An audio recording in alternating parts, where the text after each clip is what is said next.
Hoje, através do nosso texto da introdução, Deuteronômio 32, versículo 7, quero falar acerca da genealogia dos sumos sacerdotes. Hei de usar este tema como introdução hoje. Este está baseado no livro 6 da História da Redenção. Ainda não está publicado em inglês, mas já está traduzido e será publicado em breve. Posso me adiantar a dizer que no início do próximo ano ou no final deste ano. Isto vai te ajudar a entender o sexto livro. É apenas uma perspectiva. Quando queremos falar da genealogia, primeiro de tudo é qual é a função ou a importância da genealogia. Por que estudamos a genealogia? Primeiro de tudo é para resumir a história da redenção e tem três elementos que é a criação, a queda da humanidade que aconteceu com Adão por causa de sua desobediência e através da promessa da semente da mulher falamos também da restauração. E através da segunda vinda de Cristo haverá a consumação. A consumação fala de completar através da segunda vinda do Senhor Jesus Cristo. Isso compreende a história da redenção. Tudo isso está centrado na morte e ressurreição do Senhor Jesus Cristo. A morte de Jesus na cruz e a sua ressurreição. Toda essa obra da salvação é chamada da história da redenção. Em outras palavras, é a Bíblia. Se olhar para Efésios capítulo 1, versículo 7, diz que nele tem o perdão dos vossos pecados através da redenção. Então a redenção implica que houve um preço que foi pago. Então a salvação não é barata. Jesus pagou o preço necessário para a nossa salvação, a nossa redenção. E ele torna-se o cumprimento da promessa de Deus na aliança em Gênesis capítulo 3, versículo 15, ao dizer que eu enviarei a semente da mulher, que vai esmagar a cabeça do serpente. Toda essa obra da redenção centra-se na morte e ressurreição do Senhor Jesus Cristo. E não apenas isso, mas estamos olhando para a sua segunda vinda. Na sua segunda vinda, em 1 de Coríntios capítulo 15, versículos 50 a 52, relata que haverá dois eventos principais. Aqueles que morreram em Cristo ressuscitarão, então, a ressurreição. Para nós que estivermos vivos nessa época em que o Senhor voltar, nós seremos transfigurados. Isso significa que não veremos a morte, mas seremos transfigurados para os corpos espirituais e iremos ao encontro do Senhor nos ares. Esta é a história da minha redenção e podemos dizer que é a história da nossa redenção. E aqui estamos no meio, na véspera da segunda vinda do Senhor. Isto quer dizer que você se encontra aqui. Se usarmos mapas do Google, você se encontra aqui. Estamos perto da consumação da obra da salvação. Este é o resumo da história da redenção. Então, por que isto tem a ver com as genealogias? Muita gente pula das genealogias porque são cansativos.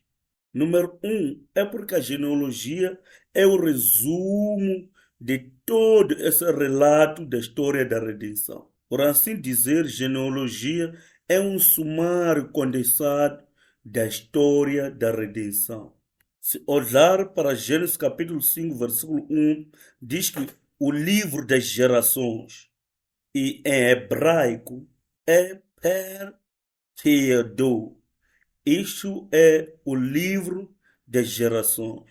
É o buco, é o livro das genealogias de Adão. Se olhar também para Mateus capítulo 1, versículo 1, temos o livro da genealogia de Jesus Cristo. Em grego é Biblos Genesios. Bíblios significa livro, Genesios significa genealogia. Mesmo que seja um capítulo, nesse relato tem um vasto relato da história da redenção, onde é condensado. Não é apenas os nomes. Dentro dos nomes tem uma grande história escondida por detrás. Por exemplo, se fores americano, vai memorizar todos os nomes dos presidentes dos Estados Unidos. Ao listar esses nomes, por falar desses nomes, já sabe o que aconteceu nessa era. Por exemplo, no tempo de Jimmy Carter, Ronald Reagan, foi no momento em que a América prosperou, foi capaz de ultrapassar a Ásia nos tribunais. Vê que ao mencionar um nome, consegue formar a história, condensa a história como um file de zip, porque Deus não poderia escrever tudo. Segundo, porque estudamos a genealogia dos sumos sacerdotes, porque é a ordem de Deus. Quando dissemos que queremos seguir a Deus, queremos obedecer a Deus, devemos estudar a genealogia, porque Deus nos ordena. Até agora foi deixado de lado. As pessoas pulam quando estão a estudar, mas em Deuteronômio capítulo 32, versículo 7, diz que considerai os anos das antigas gerações. E considerar no hebraico é Binu, Shanot e Dor Vador. Dor Vador. Binu significa considerar, pesquisar, perguntar, significa investigar. Lembra-se que esta é a ordem de Deus. É um imperativo, uma ordem. Precisa considerar, precisa perguntar, precisa investigar, precisa pesquisar. E anos é Shanot. Fala de dias e cronologias. E dor, vador, é gerações e gerações.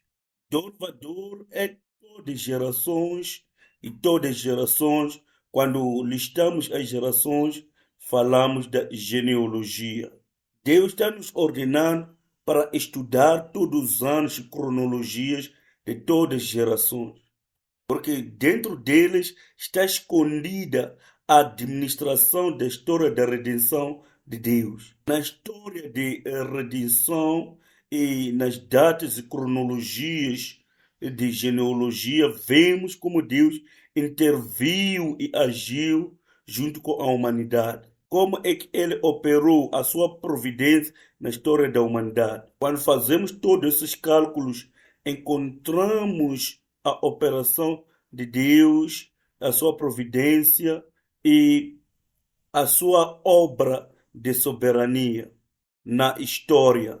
Através desta passagem, notamos que genealogias são coisas que somos ordenados a pesquisar e estudar, especialmente quando estamos a estudar a genealogia dos sumos sacerdotes. A genealogia dos sumos sacerdotes se encontra em 1 de Crônicas, capítulo 6, versículo 3 até versículo 15. A coisa mais importante na genealogia crônica, ou crônicas da genealogia, olhar para a história a partir de Adão até o retorno, é uma história que cobre um período de 3.600 anos.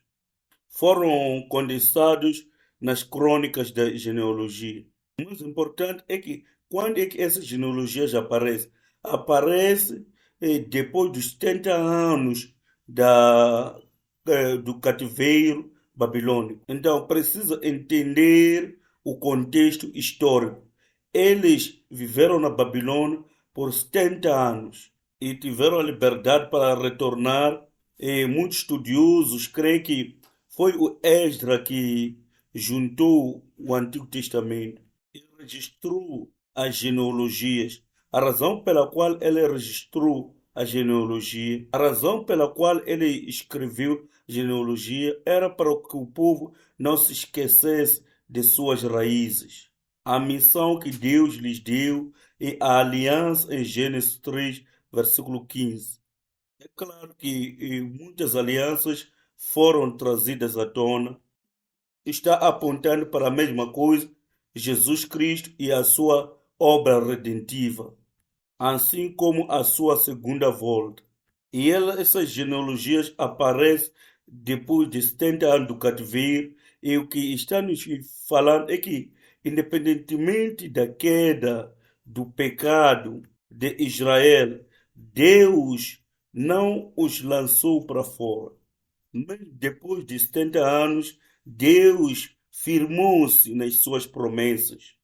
Deus voltou a lhes restaurar e lhes trazer na terra prometida. Estas genealogias são evidência de que, independentemente do cativeiro, a obra da redenção estava continuamente progredindo, sem que ninguém pudesse pará-lo. É por isso que essas crônicas da genealogia são tão importantes. Especialmente essas genealogias são baseadas na tribo dos levitas, que é a tribo sacerdotal, e a tribo de Judá. Através desta genealogia sacerdotal, somos capazes de compreender o mundo espiritual ou a esfera espiritual. Sumos sacerdotes são aqueles que estão na dianteira dos assuntos espirituais, a adoração. Através desta genealogia, somos capazes de entender o fluxo do primogênito de Deus e o fluxo da esfera espiritual. Como é que Deus estivera a trabalhar. É por essa razão que estudamos as crônicas da genealogia ou a genealogia dos sumos sacerdotes. Por essa razão é muito importante para nós estudar. Então, Romanos capítulo 11, versículo 29, diz que uma vez que Deus nos chama, Ele não nos deita para fora. Romanos capítulo 11, versículo 29 diz que os dons e chamados de Deus são irreversíveis.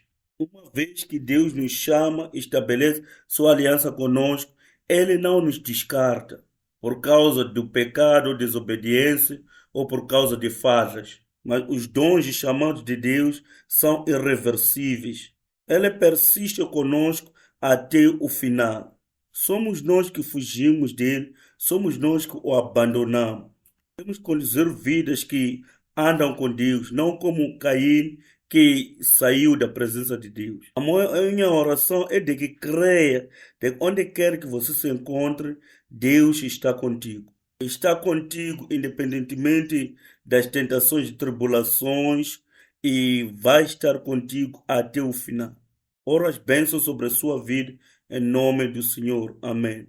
Segundo, vamos dar olhada no sumo sacerdote. Nós já falamos acerca da importância de estudar a genealogia. É tão importante porque, de facto, toda a Bíblia é a genealogia. Começa com a genealogia, tem genealogia no meio, Novo Testamento começa com genealogia e termina com genealogia. É apenas um livro de vida, ou a genealogia de todos os redimidos. Assim estamos estudando a genealogia dos sumos sacerdotes. Assim vamos olhar para os sumos sacerdotes. Há duas expressões de sumo sacerdote no hebraico: Kohen Gadol e Kohen Rosh. Este Kohen Gadol e este Kohen Rosh. Kohen Gadol significa o grande sacerdote. Significa sacerdote honorável. Cohen significa sacerdote, mas este Rosh significa cabeça ou o primeiro, ou o sacerdote representante. Estas são as duas expressões principais do sumo sacerdote: Cohen Gadol e Cohen Rosh. Se olharmos para esses dois sumos sacerdotes, vemos que têm duas funções diferentes. Primeiro de todos, qual é o papel do sumo sacerdote? É de liderar na adoração e sacrifícios. Se olhar para Hebreus capítulo 8, versículo 3. Veremos mais tarde, Hebreus capítulo 9, versículo 7. Os sacerdotes tinham a responsabilidade dos afazeres do templo, limpar o templo, ministrar no templo, servir no templo. Eram eles que lideravam a adoração, lideravam na oração, davam a palavra, lideravam no louvor. Eram os sumos sacerdotes que lideravam todas essas coisas. E outra coisa, isso é muito importante, no 7º mês, no dia 10 do mês, uma vez por ano, como vocês sabem, este é o dia da propiciação. E somente o sumo sacerdote não poderia entrar em qualquer dia do ano. Poderia entrar no Santo dos Santos. Temos no tabernáculo o lugar santo e o Santo dos Santos. E havia um véu da separação por causa do tempo, não quero entrar nesses detalhes. O sumo sacerdote entra uma vez por ano. De acordo com o 6º livro, no mínimo 4 vezes, porque ele entra e sai, cumprindo as suas tarefas. O que ele faz? Faz propiciação pelos seus pecados e pelos pecados do povo. Neste dia da expiação. Este relato se encontra em Levíticos capítulo 16, versículo 29 e também no versículo 12. Vamos olhar para estas passagens. Primeiro vamos para Hebreus capítulo 8, versículo 3. Vamos ler junto Hebreus capítulo 8, versículo 3. Todo sumo sacerdote é constituído para apresentar ofertas e sacrifícios, e por isso era necessário que também este tivesse algo a oferecer. Aqui entendemos que os sumos sacerdotes oferecem ofertas e sacrifícios. Eles estavam encarregados com a adoração. Vamos para Hebreus 9, versículo 7. Vamos ler junto em Hebreus capítulo 9, versículo 7. No entanto, somente o sumo sacerdote entrava no Santo dos Santos apenas uma vez por ano e nunca sem apresentar o sangue do sacrifício que ele oferecia por si mesmo e pelos pecados que o povo havia cometido por ignorância. Este segundo está falando do lugar santo dos santos. A data exata era dia 10 do 7º mês. Vamos para Levíticos capítulo 16, versículo 29. Isto nos dá datas exatas. O versículo 12 nos diz como é que ele entra, com o censo e o fumo. Vamos ler no capítulo 16, versículo 29. Este é um decreto perpétuo para vocês.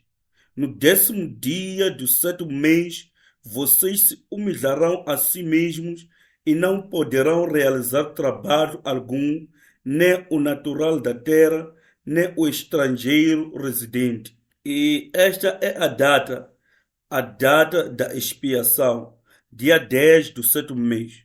No versículo 12, o que é interessante é que ele pega o incensário cheio de brasas do altar que está perante o Senhor e 2 punhados de incenso aromático em pó e os leva para trás do véu. E ele pega o incensário cheio de brasas do altar das ofertas e mistura com um punhado de incenso aromático em pó. E ao misturar, começa a fumegar muito, como se fosse uma nuvem. E assim entra no Santo dos Santos. Vamos olhar no versículo 12. Isto é muito importante. Pegará o incensário cheio de brasas do altar que está perante o Senhor, e 2 punhados de incenso aromático em pó, e os levará para trás do véu. Acho que preciso desenhar alguma coisa aqui. Aqui está o templo, este é Oriente, aqui tem a entrada, aqui encontra o altar. E esta é a bacia de água. e isto é o lugar santo. E aqui está o Santo dos Santos. Aqui perto do véu está o altar do incenso. Ele passa o véu e entra aqui no Santo dos Santos. Agora, o mais interessante é que é tudo ouro lá. E tem fumo e a presença de Deus desce sobre aquele lugar. O que isso está apontando? Porque está nubloso e está fumegando e a presença de Deus desce. Esta é a prefiguração da segunda vinda de Cristo. O Filho do Homem vem sobre as nuvens. Quando falamos da consumação, onde somos transfigurados e ressuscitados, esta é uma figura que aponta para aquela obra. Deus está sempre vindo através de uma nuvem, como no Monte Sinai. Quando receberam a palavra, a nuvem estava ali, trovoadas, e o Senhor desceu para o povo. Da mesma forma, nos últimos tempos, na sua segunda vinda, quando o Senhor vier, ele virá sobre as nuvens e fará aquilo que é a expiação eterna para nós. Desta forma é consumada, é completada e é acabada. Olhar para Apocalipse capítulo 10, versículo 1 diz: Então vi outro anjo poderoso que descia do céu. Ele estava envolto numa nuvem e havia um arco-íris acima de sua cabeça. Sua face era como o sol, suas pernas eram como colunas de fogo. Em Apocalipse 14, versículo 14 diz: Olhei e diante de mim estava uma nuvem branca e assentado sobre a nuvem alguém semelhante a um filho do homem. Ele estava com uma coroa de ouro na cabeça e uma foice afiada na mão.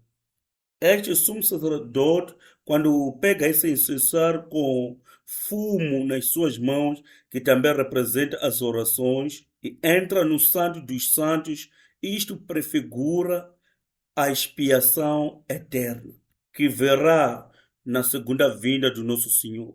E assim o Senhor vem nas nuvens, no fumo.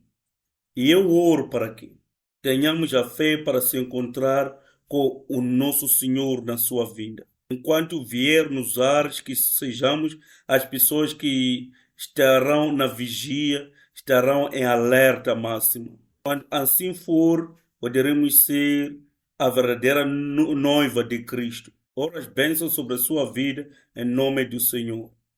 Amém. Eles lideravam a adoração e os sacrifícios. Segundo, eles não apenas lideravam a adoração. Através da genealogia, somos capazes de entender o fluxo do mundo espiritual. O Arão foi o primeiro sumo sacerdote. O Arão foi o primeiro sumo sacerdote, consagrado por Deus, e o Arão tinha 4 filhos. É daqui que a genealogia é muito importante. O primeiro filho era Abiú, o segundo era o Nadab, depois o Eleazar e, por último, o Itamar. Quem estava na primeira linhagem para tomar a posição do sumo sacerdote deveria ter sido o Abiú, mas porque Abiú e Nadab trouxeram um fogo estranho no altar do Senhor, eles morreram ali. Deus os matou porque eles apresentaram um fogo estranho perante o Senhor. O que é isso de fogo estranho? Iremos falar acerca disso mais tarde. Então, restaram Eleazar e Itamar. Esses 2 filhos ficam com a responsabilidade das tarefas sacerdotais. Ambos são sacerdotes ministrando no templo, mas o que é mais importante é que, através de genealogia, o sacerdócio veio para Eleazar. É certo que Itamar também era sacerdote, mas a posição de sumo sacerdote veio para Eleazar. A bênção especial de Deus, a obra de Deus, a unção de Deus foram dados a Eleazar. Vamos dizer que Eleazar era o sumo sacerdote e Tamar era apenas sacerdote. Através de quem você quereria ir fazer as orações? É claro que iria para a pessoa que está perto de Deus, a cuja pessoa tem a aprovação e a unção de Deus. Porque vamos ter com o pastor para a oração? É porque foi alguém que Deus o escolheu estritamente para se tornar o pastor desta igreja. Ele foi ungido para se tornar o nosso pastor. E esta unção e bênção vem sobre o Eleazar. Números capítulo 3, versículo 4 e também capítulo 20, versículo 26 a 28. Através de genealogia vemos onde está a vontade de Deus, a mente de Deus e o coração de Deus. Vemos para onde vai o fluxo. Deus está trabalhando através de Eleazar, mesmo que o Itamar não tenha sido negligenciado. Mais tarde, o sacerdote Eli vem da descendência de Itamar. E aconteceu que ele e seus filhos morreram. E vemos desta forma que algumas linhagens são cortadas e algumas linhagens são abençoadas por Deus. Assim vemos que o fluxo da genealogia é o fluxo espiritual. Será que isto faz sentido? Assim podemos notar como é que Deus trabalha. Vamos olhar para estes poucos versículos e depois vou terminar. Então, vamos ler Números 3, versículo 4. Continuaremos com isto mais tarde, mas vamos ler juntos Números capítulo 3, versículo 4. Nadab e Abiú, entretanto, caíram mortos perante o Senhor quando lhe trouxeram uma oferta com fogo profano no deserto do Sinai. Como não tinham filhos, somente Eleazar e Itamar serviram como sacerdotes durante a vida de Arão, seu pai. E nós veremos que a vontade de Deus estará no Eleazar. Em Números capítulo 20, versículo 26 diz: Tira as vestes de Arão e coloque-as em seu filho Eleazar, pois Arão será reunido aos seus antepassados, ele morrerá ali.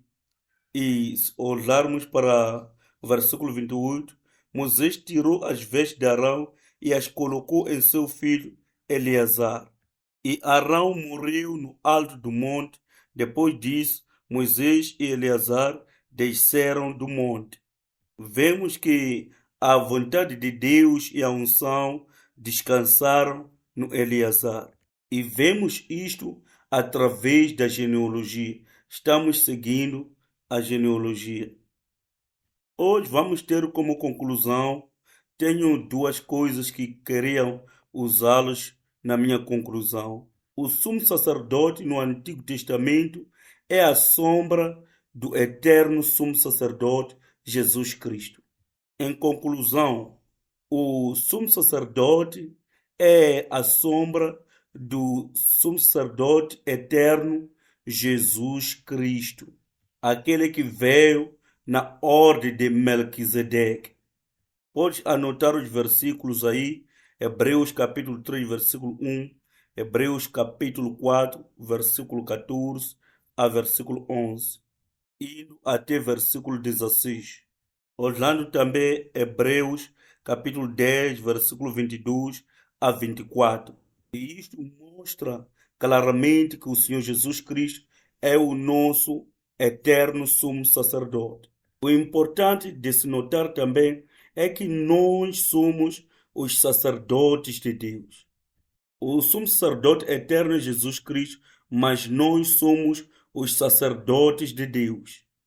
O sumo sacerdote aponta também para os santos nestes últimos tempos. Olhando para 1 de Pedro, capítulo 5, capítulo 2, versículo 5, aliás, ele nos chama do sacerdócio da realeza, para oferecer santos sacrifícios. Quando vai adiante, já no versículo 9, nos chama do reino sacerdotal. Apocalipse também, capítulo 1, versículo 6, nos chama do reino de sacerdotes. Nesses últimos tempos, no Novo Testamento, somos chamados de sacerdotes que foram chamados para oferecer santos sacrifícios de adoração a Deus. Através das lições que aprendemos acerca do sumo sacerdote, vemos que há muitas consagrações que acontecem. A santidade, assim como a piedade. Não podemos tomar o sacerdócio levemente. E estes sacerdotes lideravam o povo na adoração. Por isso, nós somos chamados à adoração. Vamos cobrir o restante nas próximas vezes, mas vamos olhar para essas escrituras principais na nossa conclusão. Então, em Hebreus capítulo 3, versículo 1, vamos olhar para isto. Portanto, santos irmãos, participantes do chamado celestial, fixe os seus pensamentos em Jesus, o apóstolo e sumo sacerdote que confessamos. Em Hebreus capítulo 4, versículo 14 a 16 diz: Portanto, visto que temos um grande sumo sacerdote que adentrou os céus, Jesus, o Filho de Deus, apeguemo-nos com toda a firmeza à fé que professamos. Pois não temos um sumo sacerdote que não possa compadecer-se das nossas fraquezas, mas sim alguém que, como nós, passou por todo tipo de tentação, porém sem pecado. Assim sendo, aproximemo-nos do trono da graça com toda a confiança, a fim de que recebermos misericórdia e encontrarmos graça que nos ajude no momento da necessidade. Em 1 de Pedro, capítulo 2, versículo 5 diz: Vocês também estão sendo utilizados como pedras vivas na edificação de uma casa espiritual para serem sacerdócio santo, oferecendo sacrifícios espirituais aceitáveis a Deus por meio de Jesus Cristo. No versículo 9 diz: Vocês, porém, são geração eleita, sacerdócio real, nação santa, povo exclusivo de Deus, para anunciar as grandezas daquele que os chamou das trevas para a sua maravilhosa luz. E no Apocalipse capítulo 1, versículo 6 diz: E nos constituiu reino e sacerdotes para servir a seu Deus e Pai. A ele sejam glória e poder para todo sempre. Amém. Ao olharmos para a passagem que lemos, Hebreus capítulo 4, versículo 16, diz que nós precisamos entrar na sala do trono, onde vamos achar a graça e ajuda para o nosso tempo de necessidades. Esta passagem mostra que o nosso sumo sacerdote percorreu por todas as fraquezas que nós adentramos nelas. Veja aqui em Hebreus capítulo 4, versículo 15. Pois não temos um sumo sacerdote que não possa compadecer-se das nossas fraquezas, mas sim alguém que, como nós, passou por todo tipo de tentação, porém sem pecado. Isto mostra que ele experimentou e conhece em pele cada tipo de fraqueza que nós experimentamos. Ele passou por todo tipo de fraquezas da humanidade. Ainda assim, ele não pecou de nenhum jeito. Por esta razão, ele pode mediar entre os homens e a Deus. Desta forma, entendemos que Jesus Cristo é o nosso eterno sumo sacerdote que nos abriu o caminho para o Deus Pai. Desta forma, diariamente, temos que nos aproximar de Deus.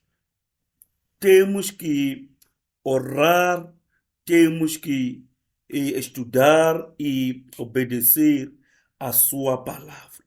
E também oferecermos a nossa vida como um sacrifício vivo. A nossa adoração deve ser perfeita e santa e deve ser agradável a Deus.